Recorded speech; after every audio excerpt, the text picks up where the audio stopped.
Welcome to the KOMO Sports End Zone podcast with KOMO Sports Director Niko Tamurian and Najee Moye.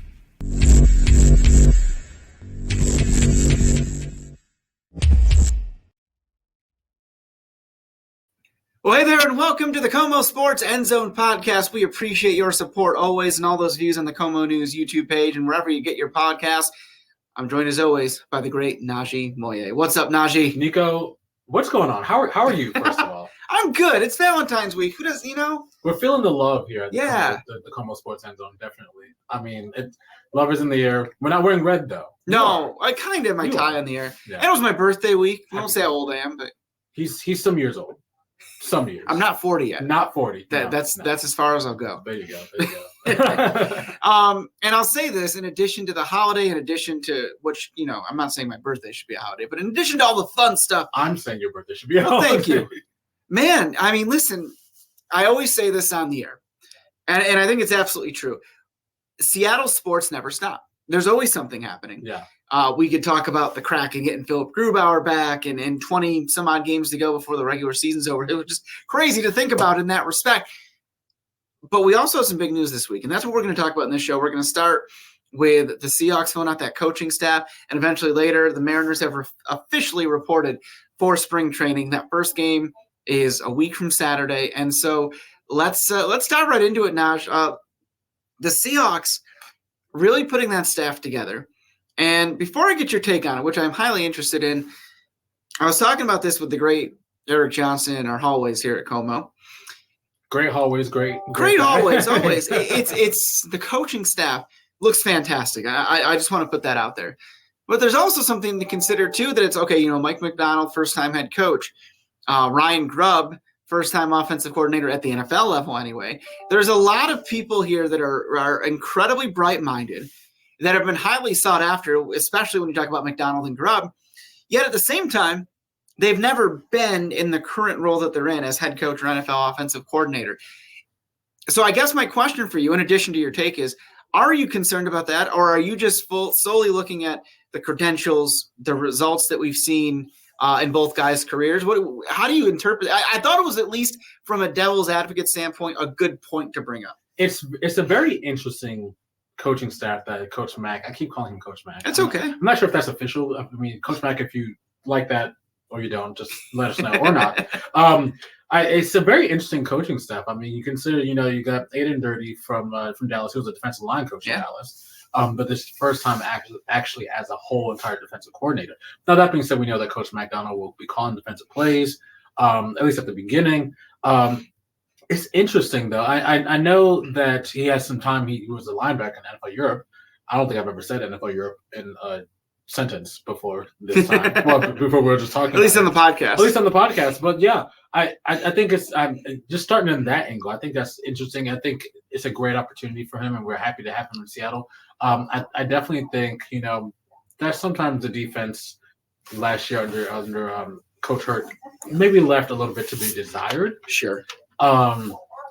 And I know Dallas's defense, I mean, outside of the Green Bay game and outside of a couple of games here and there, were great. And as far as turnovers and things like that, but when we look at the defensive line, the players that he was over, it's a vicious defensive line, whether or not that was, thanks to DeMarcus Lawrence or Michael Parsons. It's kind of hard not to be good with those two guys. But going forward, talking about Ryan Grubb, it's so interesting because, he's going from Montlake to VMAC. I'm happy for him. He's skipping over Tuscaloosa. Which is probably a good idea. Did you see him introduced at that basketball game down there when he said, "I'm your offensive coordinator"?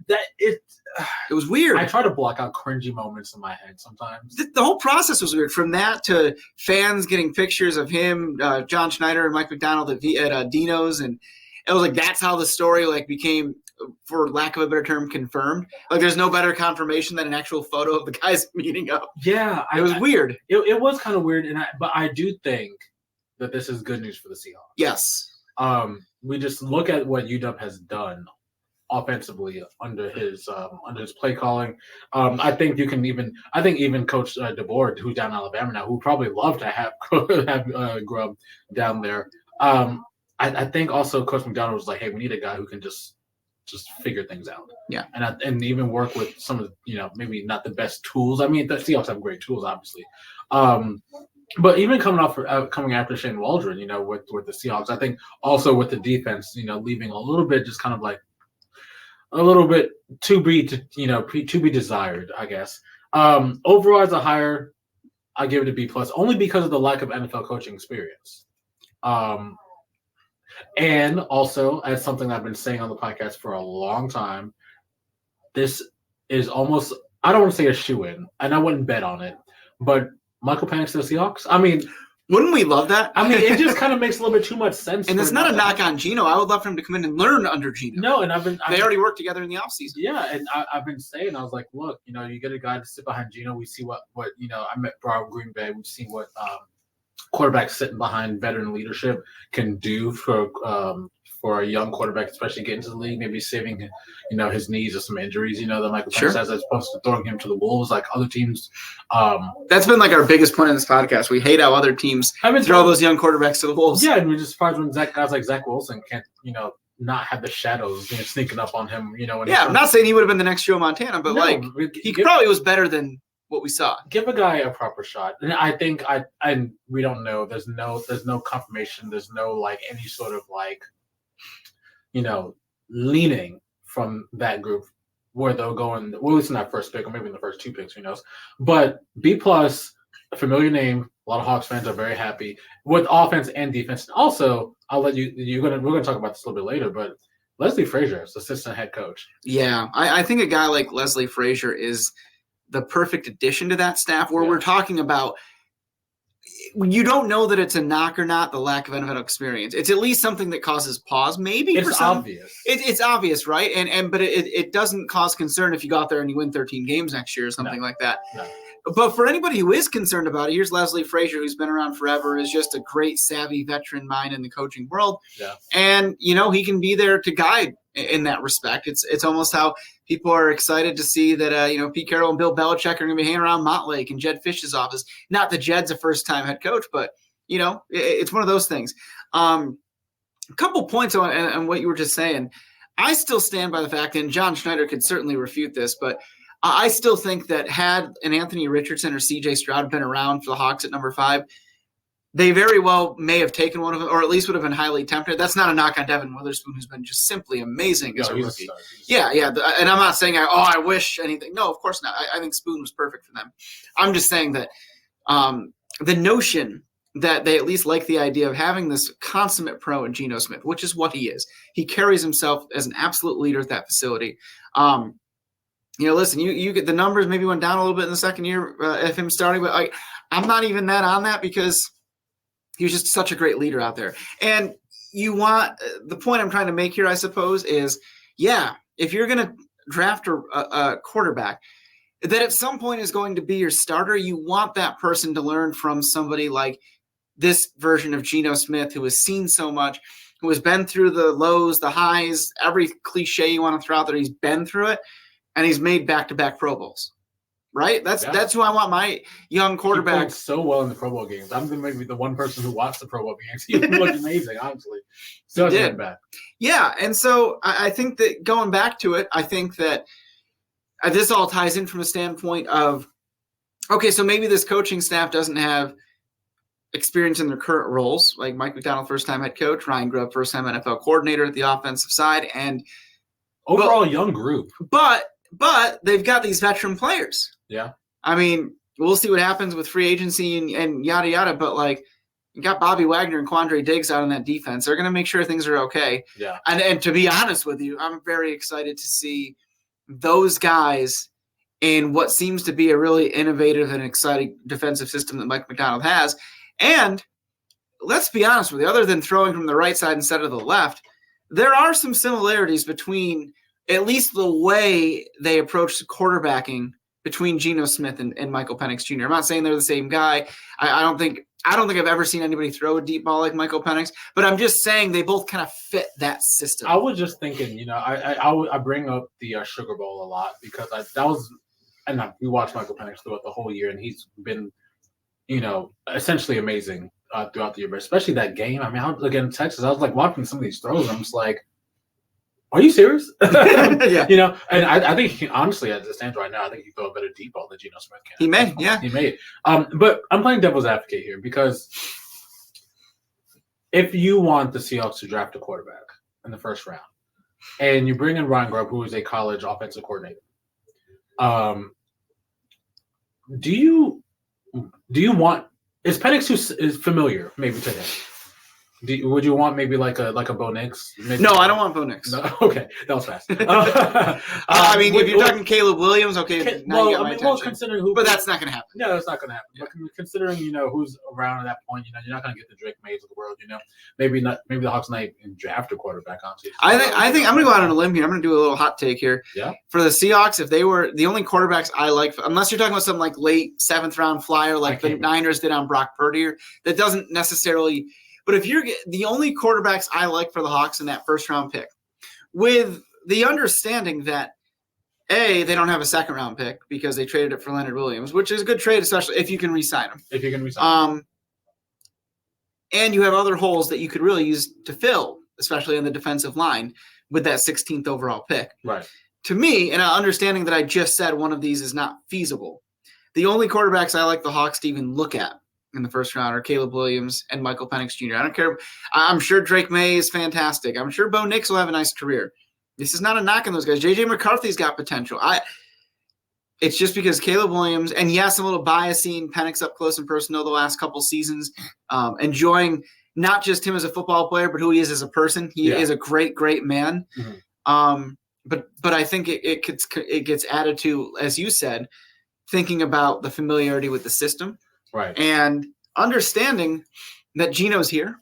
Right. And even if it's just 1 year, maybe it's 2, maybe it's more. I don't know. But any quarterback, even if Penix is mature by that in the NFL world, old at 24 or whatever, there's an opportunity here to do this the right way and start it the right way. Right. So those are the only 2 I like. If the Hawks were to somehow go quarterback in that spot, I still think they go defensive line, and there's some studs out there that can really be difference makers in year 1. I think defensive line would be a great way to go. I mean, especially because we look at we had the Super Bowl not too long ago, and you just look at the 2 teams who are playing the Super Bowl.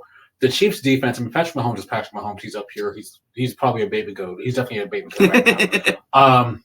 But that team for a while was led by Chris Jones. Yeah. In that defense, when you look at Nick Bosa and Chase Young and Fred Warner, all those guys on the Niners defense. Very, very studly, honestly. You need dudes on the defense. And that's why the Seahawks brought in Coach Mack. And then bring in Aiden Dirty. I think a defender could be great, but I think the city wants Penix. He's a Seattle hero now. Yeah. Separately, though, you're talking about Ryan Grubb and what he kind of had to offer, who he had to work with at UW. You had Deontay Johnson running back. You had Romo Dunze and McMillan as receivers. Tyler Lockett and DK Metcalf and JSN are nothing to sneeze at either. Well, that's you bring up a good point. People haven't really talked about that a lot, but at least in their respective levels, right? You could look at that Huskies core of Roma Dunze and Jalen McMillan and Jalen Polk and Polk too. And look at those 3 in relation to what they are in the college game, and compare it to JSN, Lockett, and DK and what they are to the pro game. Right. Whereas Roma Dunze is arguably the best receiver in college football, right there with Marvin Harrison Jr. DK Metcalf is arguably the best receiver in the NFL. People may argue with me on that, but that's a hot take. I like DK Metcalf. He's in the conversation. He is he's top 5 at least. Yeah, he's in the conversation. Yeah. And Lockett got the ball more. Yeah, that's another podcast in September. Unless Grubb figures that out. That's what I'm excited about. Yeah. It's a fresh set of eyes, and this is not a knock on Pete Carroll and the staff that was in prior. Shane Waldron was a good coach. That's why he's with the Bears now. Right. He'll be needed there more than he is needed here. And he's going to have a new, and they got an interesting thing to figure out. I don't think they'll ever do it, but I'd love to see the Seahawks make something for Justin Fields. I thought that'd be cool. But I think Justin Fields is honestly, when you look at the draft, I know we're kind of deviating a little bit, but when you look at the draft, I know what to do with Justin Fields. What to do with Justin Fields. Yeah, I like Justin Fields a lot, and I think even this past year he played well as a quarterback of a team that is probably offensively challenged, I would say. Yeah. I've seen a lot of people talk about Las Vegas. Seen people talk about Pittsburgh. Yeah. depending on what money looks like, it just depends. That's the big thing. And you mentioned Justin Fields. He's got a great arm. I don't know. I'd like to see anyone. I would like to see the Hawks solidify their starter for the next 10 years. Yeah. Within the next 2 years. That's smart. I like that. Yeah. And I think that when you talk about that, yeah. When I talk about the coaching staff, it's not a knock what I'm about to say on Pete and the prior staff. It's that, okay, I look at this team. You can say offense or defense, but let's say offense for the sake of what we're talking about with Ryan Grubb and this new coaching staff being filled out, at least somewhat for the Seahawks. Mm-hmm. And I see those playmakers we talked about. It's not just those receivers. They've got a three-headed monster at tight end. They've got Kenneth Walker III. Great running back. Right. Great. And the offensive line, I think, grows when they're healthy.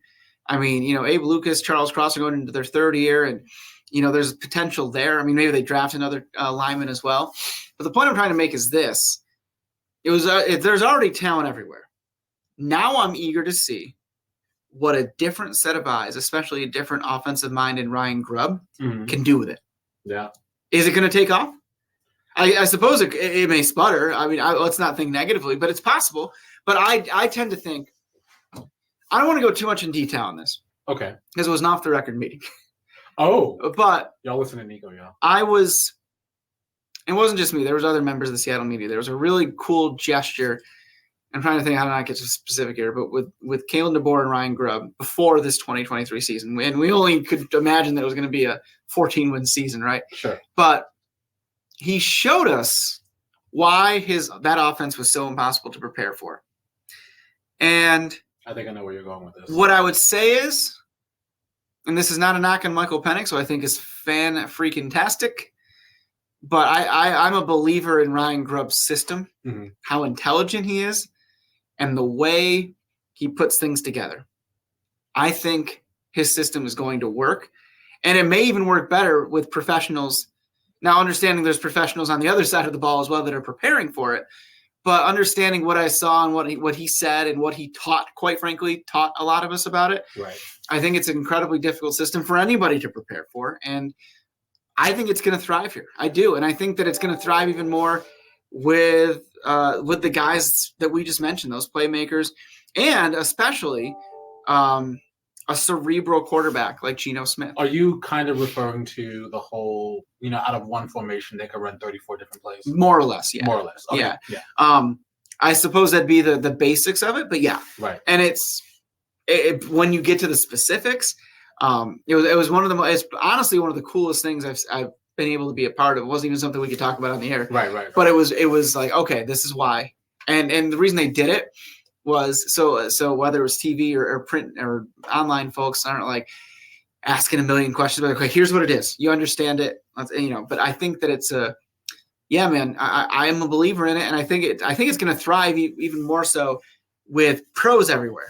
I think one thing a Hawks fans should be very, very happy for, there's kind of a new breath of life into this team. Now, love Pete Carroll to death. Always love Pete Carroll to death, and I love the coaching staff, and they've done a lot of great things, even in the recent past.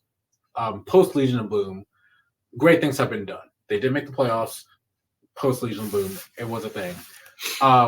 There is like I said, a youth movement on BMAC right now, and I just kind of love because all these guys, and we didn't even mention Jay Harbaugh, the new.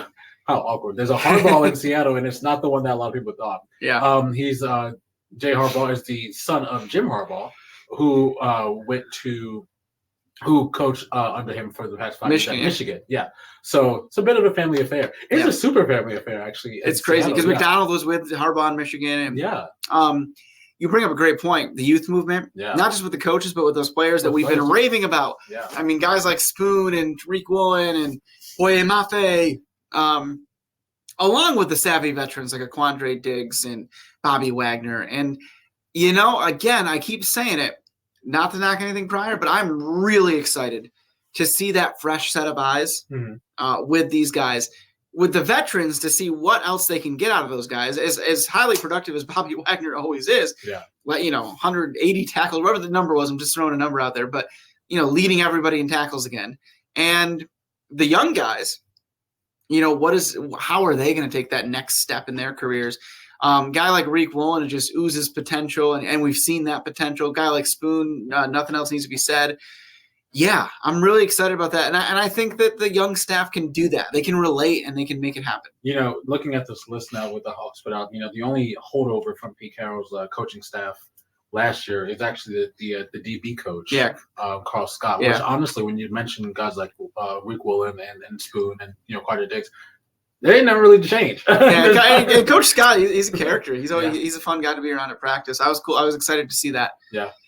I was almost surprised, not because I know he's a good coach, but just because him and Pete seem so close, you know. But hey, it's a job. And you do have that kind of mix. You have Leslie Frazier, who's been in the league, who definitely knows he's a former head coach, who definitely knows what to do. Maybe can answer some questions that Coach Mack has any of these questions. For being a head coach, a couple young guys, and then a guy who's been with Pete for a while. It's a great mix. Honestly, it's a great mix. Speaking of great mixes, we're taking the mix.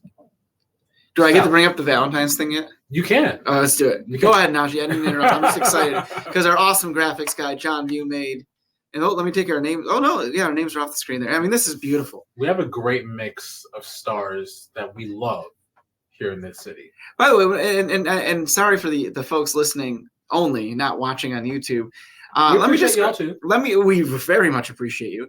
Let me describe what you cannot see. It's Valentine's with different colors of pink and red shaded hearts, with Justin Hollander looking like he's posing. I wish we could have some an orchestra. Right? Yeah, he just looks like he's ready to be on. He's happily married and everything. Don't get me wrong, but it looks like he's ready to go out there. Mike McDonald's got the yearbook photo smile. Love it. Jerry DePota looks a little bit like grabbing the collar of his shirt, and like he forgot to get. Although he's not. It looks like he's grabbing the collar, but he's not. He's just talking with his hands. Okay. And then we're talking about. We showed Philip Grubauer because we're talking about that on KOMO News, where first start since December 9th, and he leads them to a shootout win. But yes, because it's Valentine's week, love is in the air. New connections are being formed with the Seahawks coaching staff, and maybe the Mariners and their fans are getting back together after this offseason they had. I know a lot of Mariners fans that were ready to break up with the team and during this cold winter we've had in Seattle. Yeah. The good news is pitchers and catchers are back, and maybe the fans will be back too. Because, it seems like, a harboring way to end the season, coming one game before the playoffs, losing in that last game to the team that would end up winning the World Series. That kind of stings the team in the division. The AL West is talking about the Texas Rangers, of course. That press conference, fans are just like, what are we doing? And then dumping some fan favorites, Yeah. I can never say, you do such a good job. Eugenio Suarez. Good vibes only. Yeah. The vibes are gone, sadly. Yeah.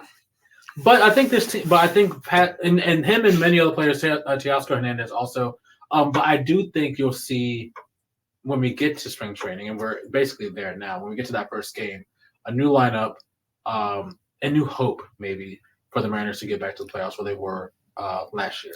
The way the offseason was done, starting with losing some of the fan favorites like Gino Suarez, just call him Gino. And Marco Gonzalez and folks like that, without necessarily the immediate return that we've seen since January as far as the subsequent moves that were made possible with that.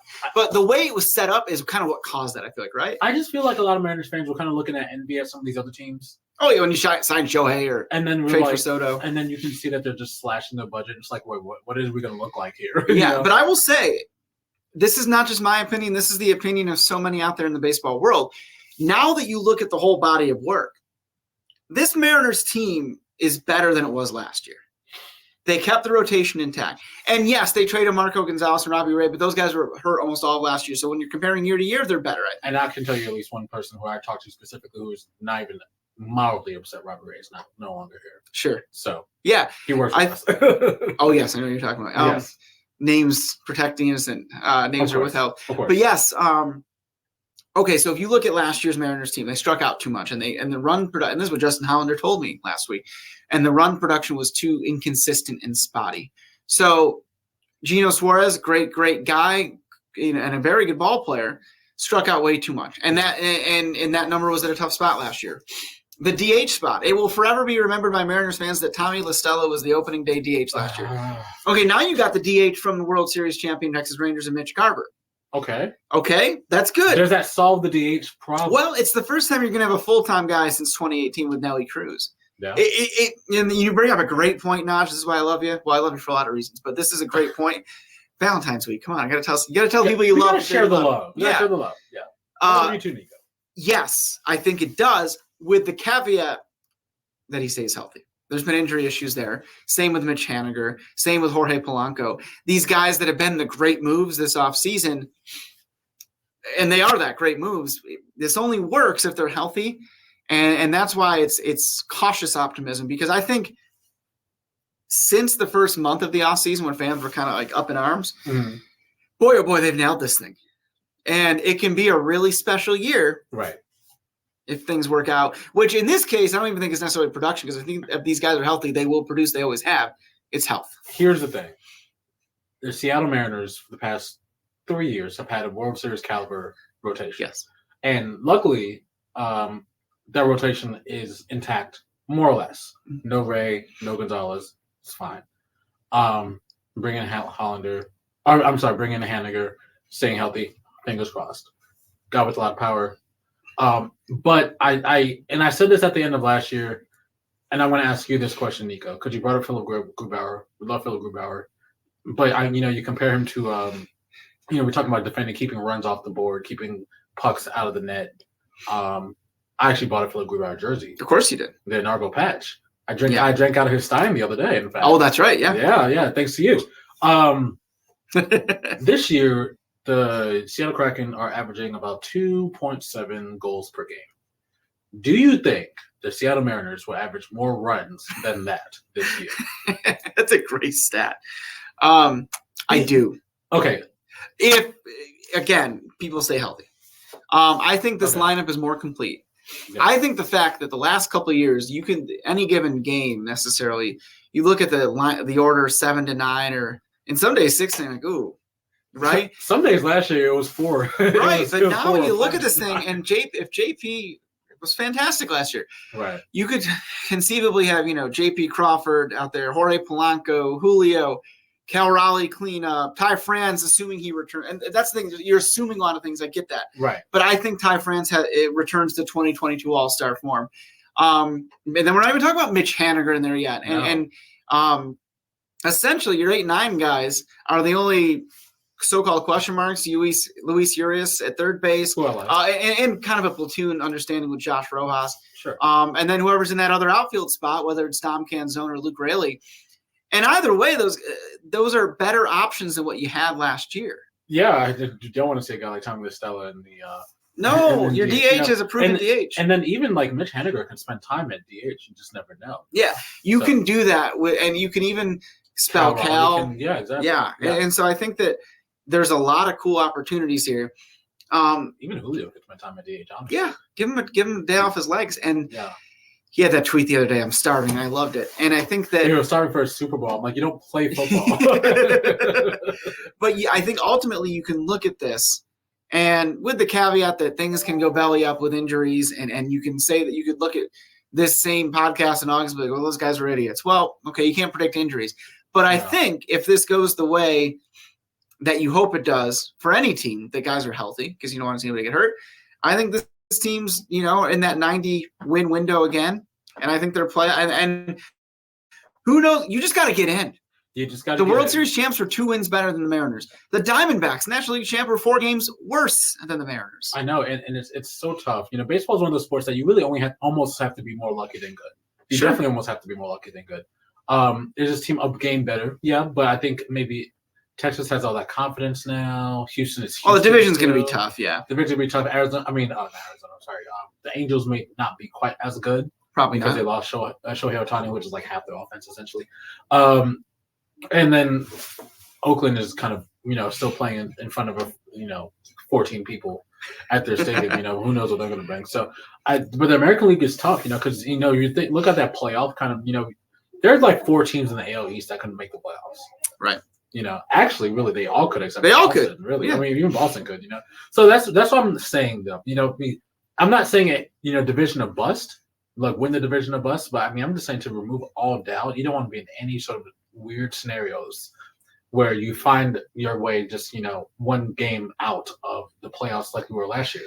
Like I said in this last podcast, the games at the beginning of the year matter. I know you're trying to gel things up. You're trying to just make sure pieces fit, but you want to win games. You don't end up being 15 and 15, 30 games in.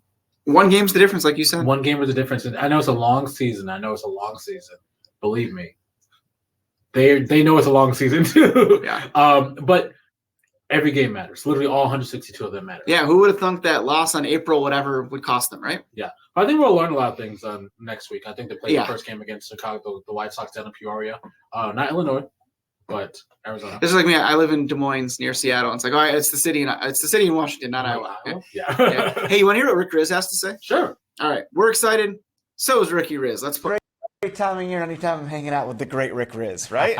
How awesome is this? We're talking baseball, Rick. It's almost here. Hey, Niko, we had some sunshine the other day, and now we're going to have a lot of sunshine when we get down to Peoria, Arizona.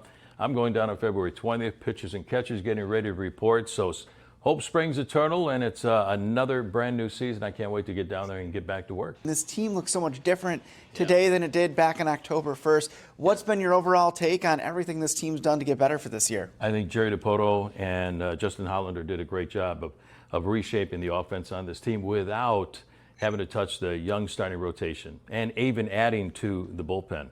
To get Mitch Haniger back here, to get Mitch Garver back here, who helped the Rangers win a World Series last year, to acquire a Jorge Polanco and a Luke Raley.